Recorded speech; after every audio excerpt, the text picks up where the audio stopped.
자, 우리 이번 시간에는 138쪽 가보시면 여기 과세기간이에요, 과세기간. 그래서 이것도 항상 우리 소득세나 법인세 이런 거랑 조금 비교를 하셔야 된다 이런 뜻입니다. 여기 보세요. 부가세 과세기간은 일반 과세자가 있고 간이과세, 아까 얘기했죠? 영세한 그리고 간이과세자는 제일 뒤에 이제 한꺼번에 또 정리할 겁니다. 그래서 여기는 일반 과세자 위주로 보시면 된다. 자, 이원에 별도 규정도 있죠. 왜냐하면 영세한 분들을 많이 좀 혜택을 주고 배려를 하는 거예요, 이렇게. 자, 그 다음에 일반 과세 1년을 둘로 쪼개요. 1, 2기, 2기. 왜 쪼개야 되냐? 왜냐하면 이게 부가세는 남의 세금을 걷어서 내는 거예요. 1년치 한꺼번에 하면 뭐가 되냐? 부담이 되기도 하고 또 뭐가 있냐? 이걸 써버린단 말이에요. 그러니까 부가세 이제 분개를 써볼게요, 제가. 내가 10만 원짜리다. 그러면 현금 11만 원 받았어요. 그러면 매출은 얼마예요? 10만 원이에요. 만 원만큼이 VAT 예수금, 맡아둔 돈, 내가 대신 걷어내야 되잖아요. 근데 어떻게 하냐? 이걸 써버립니다. 들어온 돈. 왜? 사업자는 늘 돈이 모자라요. 써버려. 그래서 뭐냐면 부가세 체납률이 제일 높다. 지금 국세청이 이제 원하는 건 뭐냐면 이런 거. 만약에 카드 매출이에요. 이거 매출 채권입니다. 카드 매출이. 그러면 10만 원만 이 법인 통장에 넣어주고 만 원은 뭐냐? 국세청 계좌에 이제 바로 가는 체납을 막기 위해서. 이거 지금 이제 생각하고 있는 거예요, 이렇게. 어쩌면 이게 좀 좋을 수도 있고 나쁠 수도 있고 처음부터 카드는 11만 원 결제가 되지만 10만 원만 들어가는 거예요. 부가세는 이제 국세청 통장에다만 다 넣어놓는다. 그럼 이제 그 다음에 신고하면 뭐예요? 매입세 공제 받을 것만 딱 집어넣으면 무조건 환급이에요. 그럼 이제 좀 낫겠죠, 이렇게 해가지고. 이제 왜냐면 신고 들어가면 얘는 일단 매출된 거는 전부 다 국세청에 만 원, 이거 10%만큼 다 가 있으니까. 물론 현금 매출은 빼고요. 카드 매출만. 이렇게 카드 매출. 그러니까 어찌 보면은 이제 좋은 아이디어 같아, 느낌에는. 근데 제 개인적인 생각 그거보다는 부가세율을 낮추라고요. 우리가 이거 누가 부담? 국민이 부담하는 거 이거 간접세로. 그러니까 이거 한 1%만 하자, 2%만 하자. 그러면 크게 부담 없잖아요, 이렇게 해가지고. 이렇게 개인적인 생각이에요, 이렇게. 근데 지금은 10%가 왜냐면 어떤 기업도 마진율이 10%가 안 나온단 말이에요. 이렇게. 그러니까 이 10%는 엄청나게 큰 겁니다, 이게 사실은. 그러니까 이거 좀 없애자. 그럼 훨씬 더 저는 좋을 것 같아요, 이렇게 해가지고. 근데 아무튼 뭐냐? 일반 과세자, 간이 과세자. 그래서 일반 과세자 설명이, 간이는 나중에 설명해. 간이 나중에. 일반 과세자예요. 자, 얘는 1년을 둘로 쪼개요. 1기, 2기. 1기, 2기. 여기에 제일 중요한 게 일반 과세자예요. 일반 과세자. 그 다음 다시 1기를 둘로 쪼개요. 3개월 단위로.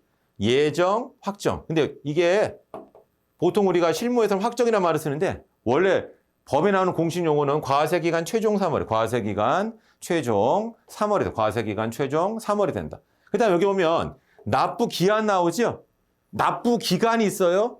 기간의 제일 마지막 날이 기한이다. 이렇게. 그래서 제가 우리 소득세도 뭐예요? 소득세 신고 기간은 언제? 5월 1일부터 5월 31일이에요. 근데 기간의 제일 마지막 5월 30일이지. 그 기한 어기면 이제 가산세를 내야 된다. 뭐 이런 식으로. 여기도 마찬가지. 언제 하냐? 예전 거는 1월부터 3월. 그걸 언제 낸다? 4월 25일. 그 다음에 확정권 언제? 4월 1일부터 6월 30일까지를 7월 25일. 그죠? 그러니까 다음 달 25일. 이것도 사실 마찬가지예요. 왜 25일이에요? 말일로 하지. 이렇게. 근데 관행상 그냥 25일로 다 이렇게 해놨어요. 이렇게. 그러니까 여기 4월 25일, 7월 25일, 여기 10월 25일. 그리고 여기 다음에 늘 문제가 되는 여기라고요. 왜냐면 이때가 그 설날하고 이제 좀 연계가 이렇게 좀 될 때가 있어요. 이렇게. 그러다 보니까 싫어하죠. 이런 거 이렇게. 요거 때문에 이렇게. 근데 아무튼 뭐냐면 요거. 그래서 여기 나와 있죠. 부가세 신고 납부 기한이에요, 기한. 이렇게. 그래서 여기 기간 종료 후 25일이 된다. 이렇게. 기간 종료 25일이 된다. 이런 뜻입니다. 이렇게. 그래서 여기 4월 25일, 뭐 7월 25일, 10월 25일, 다음 1월 25일이 되고. 그 다음에 지금 한 거는 법인이에요, 법인. 법인 사업자. 개인 사업자는 예정 때 뭐 합니까? 신고 안 하고 고지를 내요, 고지. 전기에 냈던 거에 한 절반 정도를 고지서 나려면 고지서 나온 거를 내면 된다. 이런 뜻이에요. 이렇게. 아무튼 차이점이 있다. 그리고 여기 있어요. 간이과세자는 그냥 1년 단위로 1년. 거의 이제 뭐냐면 부가세 신고 때문에 스트레스 받지 않게끔 구조를 만들어 놨다. 아무튼 이거 꼭 기억을 해 두시면 되겠습니다. 그 다음에 여기 보면 특수한 경우예요.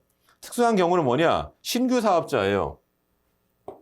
예를 들어가지고 내가 여기 나와 있습니다. 3월 5일 날 사업을 개시했어요. 그 얘기 뭐냐면 여기가 1기, 2기라고요. 여기 1월 1일부터 6월 30일까지 아닙니까? 근데 이 사람이 사업을 언제 시작한 거예요? 3월 5일 날. 그럼 당연히 이 사람 3월 5일서부터가 과세 기간이 된다. 이런 뜻이, 그죠? 이렇게. 그래서 여기 보세요. 신규 사업체 최초 과세는 당연히 사업 개시일부터 한다. 1월 1일이 아니고 사업 개시일부터 해야 된다. 그리고 이런 게 이제 왜 또 중요하냐면 우리 소득세 있죠, 소득세. 여러분, 소득세 배우시죠, 소득세. 소득세는 무조건 1월 1일부터 12월 30일이래요. 왜냐면 소득세는 여기 보세요. 2배사 근연기한이에요. 종합소득이. 우리가 지금 하는 게 여기 사업소득 이거 말고 다른 게 있을 수 있어요. 그러니까 소득세 과세 기간은 무조건 1월 1일부터 12월 3일 그거랑 비교하라. 이렇게. 부가세도 1월 1일부터 하면 안 된다고요. 왜냐면 부가세는 사업 개시일이에요. 사업 개시일. 사업 개시일로부터 한다. 그 다음에 만약에 사업 개시 전에 사업자 등록을 한다. 왜냐면 매입세 공제 같은 거 받기 위해 가지고 이렇게 미리 사업자 등록 시작도 안 했는데 먼저 사업자 등록부터 할 수 있고 제일 많은 게 뭐냐면 부동산 임대 사업자 이런 데 미리미리 다 내놓는다 이런 뜻입니다. 이렇게. 그러면 거기 신청한 날로부터 그날이 속하는 과세 기간 종료일까지로 한다. 그러니까 모르겠습니다. 제가 이제 봤을 때 이런 거 있어요. 뭐냐면 사업 시작할 때 세금 걱정부터 하는 분이 있어요. 저희 생각은 뭡니까? 사업부터 잘 하시고 세금은 부차적인 거 이렇게. 그러니까 일단은 사업이 잘 되는 게 중요합니다. 저 세금 그 뭐죠? 세금 걱정하지 말고 일단 사업이 잘 돼야 돼요. 그래야 세금은 이제 부차적으로 이제 나오는 문제고. 그 대부분 왜냐하면 절대 다수의 분들이 사업이 잘 안 됩니다. 지금도 막 이제 경기가 좀 어렵고 왜냐하면 미래가 좀 불확실하면 일단 소비부터 줄이는 거예요. 어디 가서 뭐 극장 뭐 이런 데도 안 가고 지금 제일 많이 주는 게 뭐 커피 먹으러 안 간대잖아요. 사람들이 이렇게. 야, 뭐 하냐 그냥 믹스커피 뭐 타 먹고 뭐 이렇게 해야지 이렇게. 안 가는 거예요. 이렇게. 여행도 안 가고 이렇게. 근데 아무튼 그러다 보니까 자영업자분 힘들어요. 그래서 결국 뭐냐? 우리가 이럴 때일수록 뭐 돈을 생기는 데 다 써줘야 돼요. 그래야지만 국가 경제가 살아나는 거예요. 이렇게. 소비를 막 계속 해주고 이렇게. 근데 아무튼 여기 신규 사업자고 이번에 폐업 슬프죠. 이렇게. 왜냐면 여러분 폐업을 해봐야 그 심정을 알아요. 이렇게. 저도 예전에 이제 폐업을 해본 적이 있어가지고 이렇게. 그죠? 이렇게. 그래서 그때 뭐냐? 써야 돼요.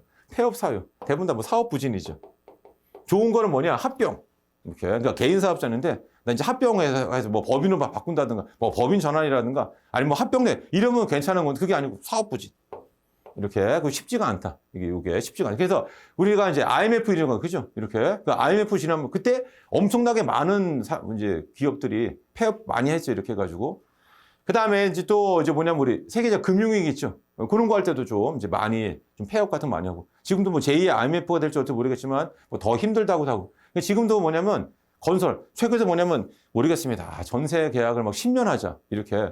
그게 뭐 입장에 따라 다를 수 있는데 그러면 안 돼요. 그러면 집을 가진 사람들이 이제 뭐냐면 집을 어찌 보면 뺏기는 거예요.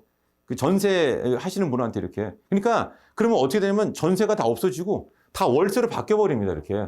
원래는 이제 우리 전세가 뭐냐면 일정 기간 이제 전세를 통해 가지고 이제 자금을 축적한 다음에 이제 자기 집을 마련하 이런 제도에서 이제 출발을 했습니다. 이렇게 해가지고. 근데 이걸 갖다가 우리가 뭐냐면 2년 하고 2년 연장하는 거 하다가 우리 그러지 말고 곱하기 50. 우리 10년 하자. 이렇게. 물론 이제 이거를 이제 하려면 일단은 국가가 나서야 돼요. 그러니까 뭐냐면 자기가 그 국가가 집을 자기가 이제 뭐냐면 소유하는 거, 집 지은 거 자기가 소유하고 그리고 그 집을 10년이든 뭐 100년이든 무상으로 하든 뭐 하든 하라고요. 그건 국가가. 근데 이제 개인한테 이렇게 하는 건 조금 약간 좀 과하다. 왜냐면 이거 할 때도 뭐 그런 거 있잖아요. 원래 5%씩만 인상 이렇게 하는데 이거 10년치 하면 처음에 할 때 한 30%씩 막 뛰어야 돼. 이렇게. 왜냐면 10년 동안은 계속 묶이다 보니까 이렇게. 그러니까 모르겠어요. 시장 경제 이렇게 침범하는 게 맞을지 틀릴지 모르는데 지금도 그래서 유튜브 같은 데 보면은 여기에 대해서 이제 막 사람마다 생각하는 게 다 있을 거예요. 이게 좋은 제도라고 하는 분도 있을 거고 그렇지 않은 분도 있을 거고 이렇게. 근데 아무튼 요거 그래서 여기 폐업하는 거예요. 폐업. 폐업이라고 하는 게 사업이 막 부진하잖아요. 이렇게 해가지고 그럴 때 하는 게 바로 뭐냐 폐업. 그래서 여기 보세요. 폐업에 속하는 과세 기간. 예를 들어 폐업을 이때 했어요. 9월 30일. 그러면 7월 1일서부터 9월 30일, 12월 31일이 아니고 9월 30일까지가 하나의 과세 기간이 된다. 여기 폐업일에 속하는 과세 기간 개시일로부터 폐업일까지 이렇게. 이때가 바로 뭐다?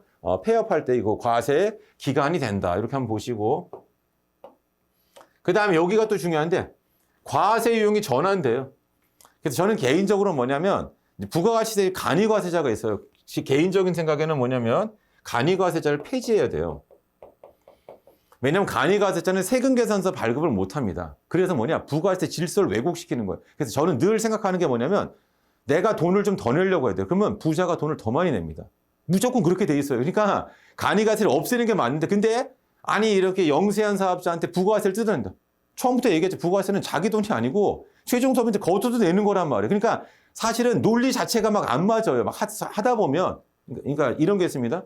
우리가 현금 받으면 할인해줘요. 이거 부가세법 다 위반이에요. 그래서 우리가 이제 뭐가 있냐면 미랄 제도라고 있어요. 그게 뭐냐면 국세 공무원이 다니면서 어디 탈세 현상을 하면 자기가 다 신고를 해요. 그래서 여기 세무조사 시킵니다. 이렇게. 근데 어떤 일이 있었냐면 제가 이제 노량진에 많이 있으니까 노량진에도 뭐냐면 예를 들어가지고 예를 들어서 식사가 뭐 김치찌개 7,000원이에요.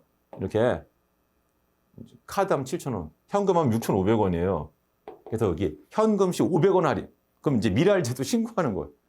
원래 그러니까 뭐냐면 이렇게 그래서 왜냐면 이게 원래는 물건값이 이게 부가세 이거 한다고 현금 한다고 깎아주면 안 된다. 근데 제 생각은 뭐냐? 이 사업주 입장에서 봤을 때는 카드로 하게 되면 수수료도 막 내야 되고요.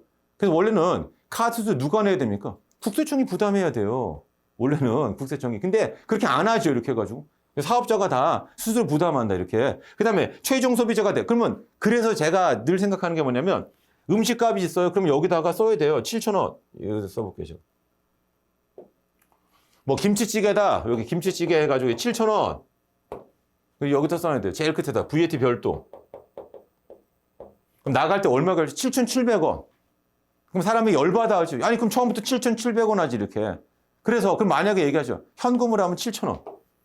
이렇게. 왜냐하면 부가세 내가 당신 거둬서 하니까. 근데 현금 하면 이제 누락할 수 있죠. 이렇게. 그러니까, 만약 카드 하면 7,700원, 700원 내라고. 그러면 내겠어? 당연히 안 내죠. 그러니까, 처음서부터 이 사업주는 뭐냐? 사업의 그 어쩌면 수완이죠. 그럼 이 사람은 뭐냐면, 예를 들어 나는 7,000원만 받으면 돼요. 근데 카드로 하면 7,700원, 왜냐면 부가세 내야 되니까. 근데 현금 주세요. 그러면 나는 7,000원 하고 그냥 부가세 신고 안 하면 되니까 서로 좋은 거. 당연히 이렇게 쉽게 말하면 유인책이 되는 거죠. 이렇게. 그래서 실제로는 왜냐면 국세공무원 맨날 얘기하는, 아니, 부가세는 소비자한테 거둔, 소비자가 안 준다고요. 아니, 생각해 보세요. 저한테도 이렇게 해가지고, 지금 와이세는 그게 아닌데, 저도 원래 와이세에서 맞춰 있는 데가 있어요. 이렇게. 근데 거기가 처음에 몰랐습니다. 근데 거기 언제부터 2002년도부터 이제 거기 다니던 데가 있어요. 이렇게 동대문에 이렇게 있습니다. 뭐 비싸거나 그런 건 아닌데, 근데 중요한 건 뭐냐면 그 집에서도 뭐냐면 옷 같은 거 양복을 제가 몇 번을 막 하거든요. 이렇게. 그러면 그때 돈을 카드를 내면 전액 되는 거고, 그 다음에 현금을 주잖아요. 그럼 어떻게 되냐면 와이셔츠를 몇 벌을 줘요. 그럼 저희 입장에서는 카드 할 이유가 없어요. 그냥 현금을 주면 되지, 이렇게.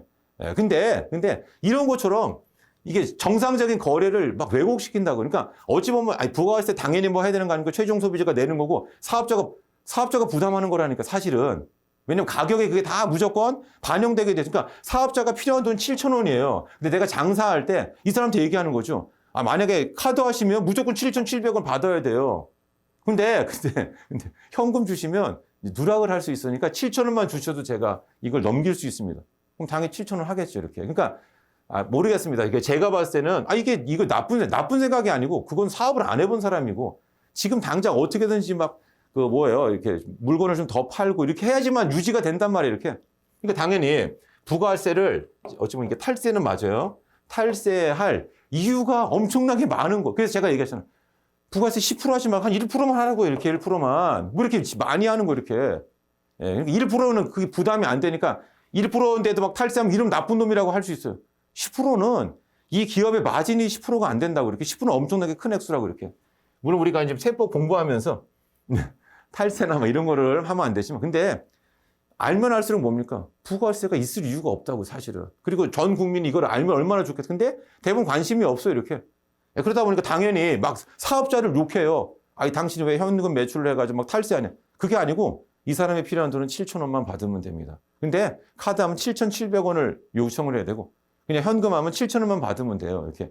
그리고 이 사람이 뭐 사업이 엄청 잘 되는 사람이면 모르겠지만 그렇지 않다. 그럼 좀 이해를 좀 해줘야 된다는 뜻이에요. 그죠? 이렇게. 아무튼 여기 보세요. 그래서 여기 내용을 보시면 지금 하는 거 우리 폐업 받고 과세 유형 전환이 있어. 이게 간이과세자예요. 그래서 제가 얘기한 것처럼 간이과세자가 없어야 된다고요.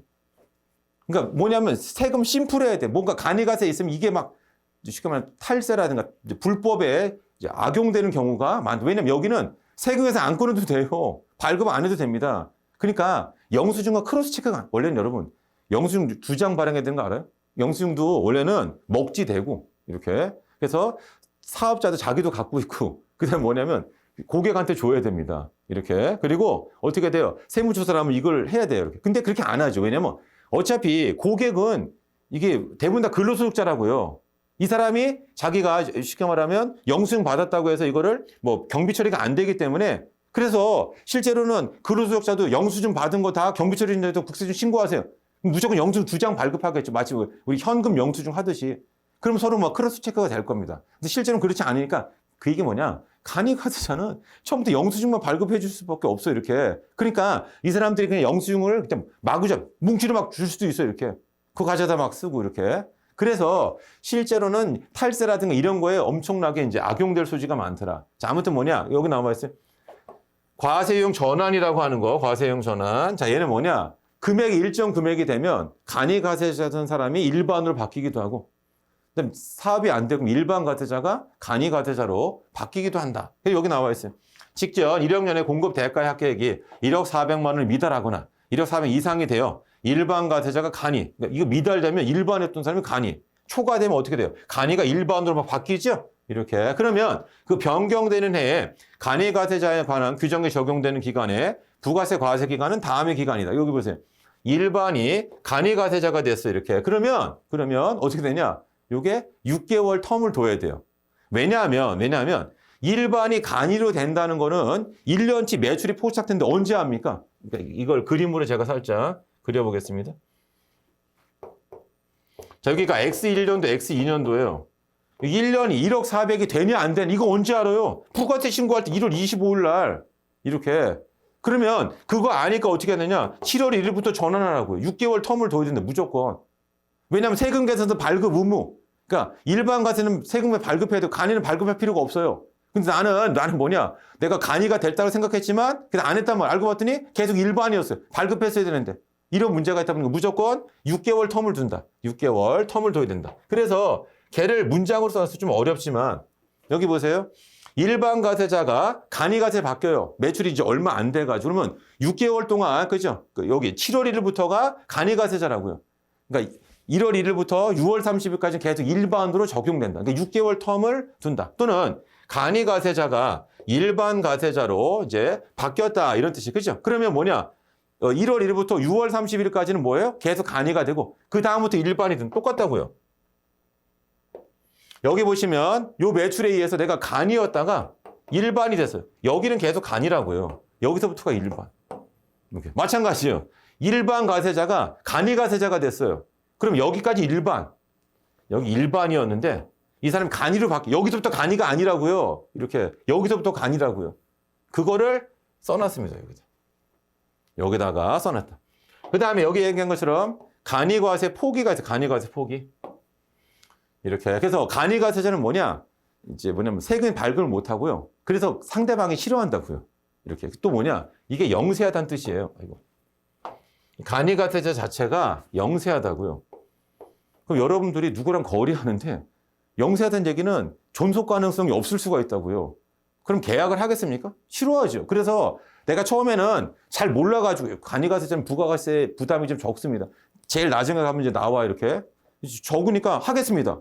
근데 막상 내가 거래하다 보니까 사업자 등록증을 막 제출할 때가 있단 말이에요. 이렇게 간이세요? 막 이러고 그죠? 그러면 싫어하는 거죠. 이렇게 상대방이 간이가세자면 세금세 발급 못하고 그러면 저희는 좀 거래하기가 좀 그런 이렇게 얘기 나오면 포기한다. 이게 바로 뭐다? 간이과세 포기가 간이과세 포기가 우리가 개인 사업자가 있고 법인 있잖아요.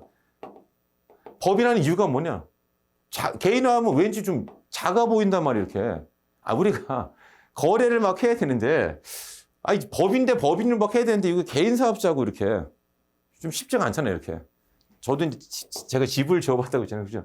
첫 번째 집을 지을 때 마찬가지예요. 그러니까 대부분 이제 건설업자분이 가보면 사무실 아무것도 왜냐면 건설하시는 분은 절차만 하면 돼요. 뭐 지붕 올려요? 그럼 지붕 올리는 사람만 부르면 돼요. 그러니까 스케줄표 이해가지고 하면 된다 이런 뜻이에요. 그러니까 실체가 없어. 그러니까 그러다 보니까 여기가 지금 영세하면 어떻게 할까? 그래서 와이프랑 같이 가본 적이 있어요. 여기 법인 사무실 제가 갈 필요 없다. 어차피 여기 가면 아무것도 없어요. 그냥 소파나 이게 앉아서 얘기하고 그러면 그분이 우리가 여지까지 지은 집들을 막 보여주고 이렇게 잘 지어드릴 테니까 아무 걱정하지 마세요. 이렇게. 그러니까 와이프가 궁금한 건 뭐냐? 재정적으로 여기 탄탄하냐? 왜냐하면 대부분 이제 이게 건설하시는 분들이 A 현장, B, C 이렇게 하면 마치 카드 돌려막기 하듯이. 그러니까 여기다 돈 받았어 이렇게. 그 돈 가지고 여기 B 공사 이런 데 C 이런 데다 이제 쓰는 거예요. 먼저. 그러다 보면 A 공사가 진척이 안 될 수도 있어 이렇게 실제로. 그래서 원래 이제 돈을 빨리빨리 주면 안 된다. 뭐 이렇게 뭐 얘기하는데 그게 그러려면 막 싸워야 되죠. 쉽지가 않아 이렇게. 근데 아무튼 여기 간이과세 포기도 그런 걸로 보시면 돼요. 그러니까 왜 포기할까? 이게 좋은데. 왜냐하면 이게 영세하니까 신뢰감을 좀 떨어뜨릴 수가 있다. 영세하기 때문에 이렇게. 우리가 어디 갔을 때도. 그러니까 대부분 그래서 사기치는 분들이 뭐예요? 사기치는 분들이 막 의리의리하게 막 해놓는 거 이렇게. 그래야지만 와서 하지. 딱 들어왔는데 뭔가 좀 허름하고 여기가 사업을 잘할 수 있나? 그래서 이렇게 하고. 아무튼 여기 간이과세 포기라고 하는 게 이제 그런 개념으로 여러분들 이해를 해두시면 되겠습니다. 자, 그 다음에 여기 납세지가 있어요. 납세지. 그래서 여기는 뜻만 좀 보세요.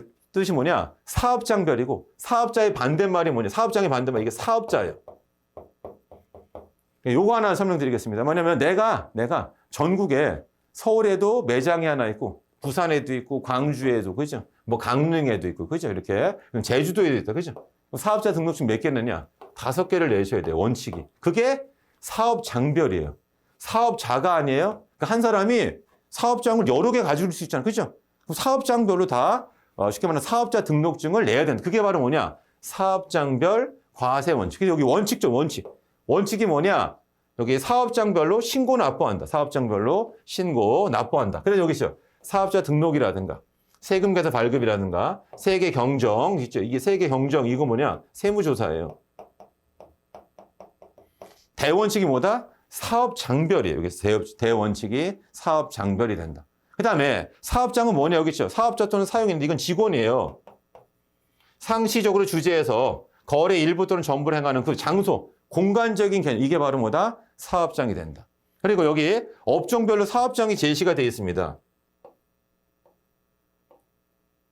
그래서 여기 보세요. 광업, 제조업이 별표 왜 있겠어? 이게 시험에 주로 나오는 거예요. 예를 들면 여기 제조업인데 최종 제품 완성하는 장소입니다.